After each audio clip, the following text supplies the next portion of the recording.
The Texas Highland Lakes are a series of lakes in the hill country west of Austin formed by dams on the Colorado River. Originally constructed for flood management and hydroelectric power, their picturesque scenery makes them an excellent destination for recreation as well, and that includes flying, with a number of small airports built just off their shores. Clear skies and light winds this day made for ideal conditions for a cross-country, so I decided to plan a flight to see the lakes. A direct route would take me through Austin's Class C airspace, so I set a waypoint at a cement plant to navigate around it to the south. I then head north to the Mansfield Dam forming Lake Travis, and follow the Colorado to Lake Buchanan, making a small detour to see Pack Saddle Mountain, which is really more of a hill. Starting the return trip to Warden, I'd land at Burnett Municipal to refuel before threading the space between the Class D airspaces of Georgetown Executive and Austin Executive. Once clear of those airports, I'd head directly back to Warden.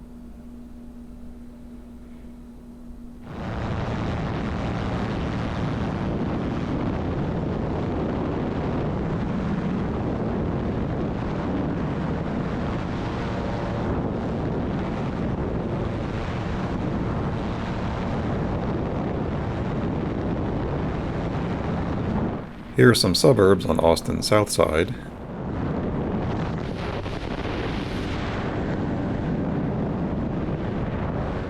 And here's the cement plant and quarry that marked my turn to the north.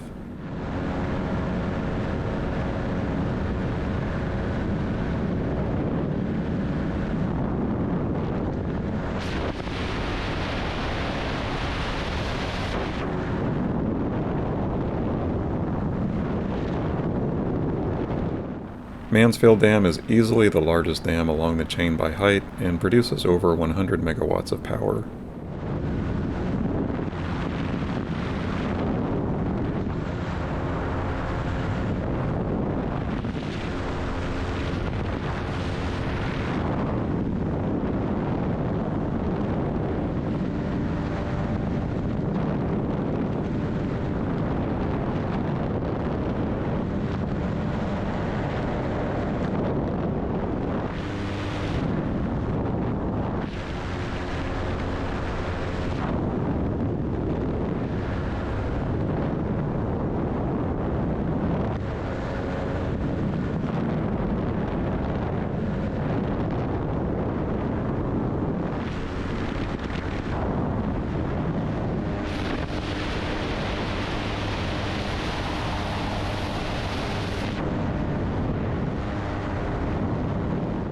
This small dam, called the Max Stark Dam, forms Lake Marble Falls, the smallest of the Highland Lakes.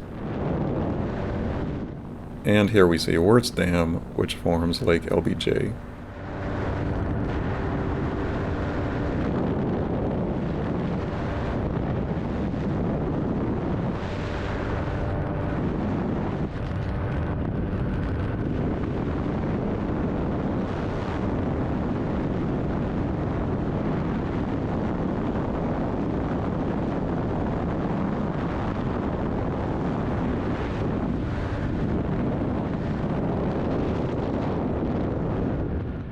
Wildflowers were still in bloom in this region, making the scenery even more spectacular.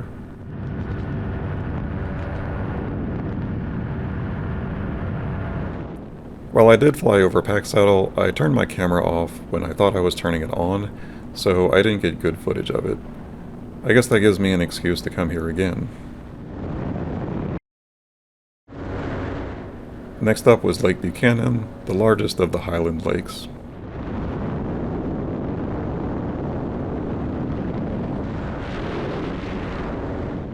The lake is formed by Buchanan Dam, notable for being a multiple arch dam.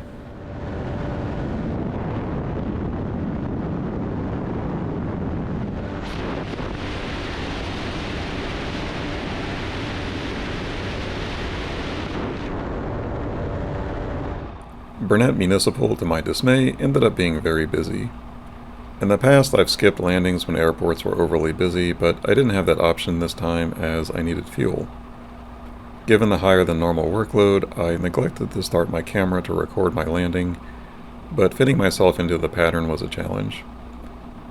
After landing and adding the contents of my rear seat jug to the tank, I topped off the tank with 100 low lead to ensure I'd have enough fuel to get home.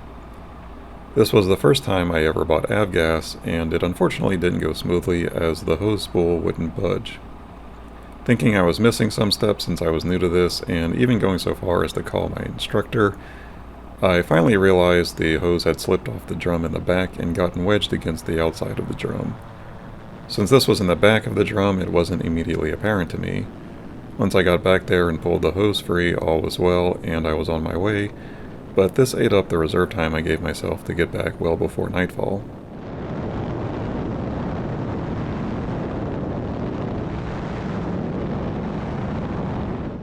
This is an asphalt plant and associated quarry.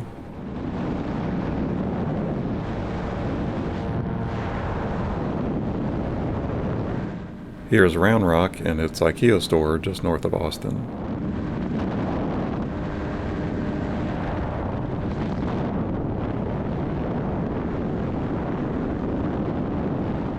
This is Dell Diamond, home of the Round Rock Express minor league team. Dell's headquarters are in Round Rock.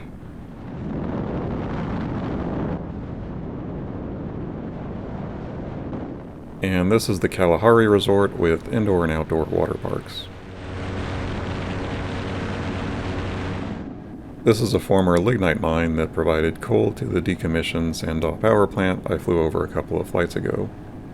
The mine was shuttered with the plant and the land since reclaimed. I use this as my turn point to head directly back to Wharton. I believe this is a natural gas compressor station. You can see where the pipeline cuts through the trees from left to right. My return route took me near the Fayette coal plant, but I was in a hurry to get back before dark, so didn't deviate to check it out again.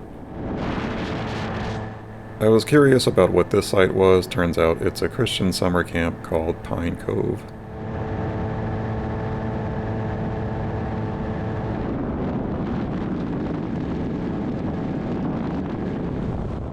I made it back just before dusk again, but clear skies this time made the landing much easier.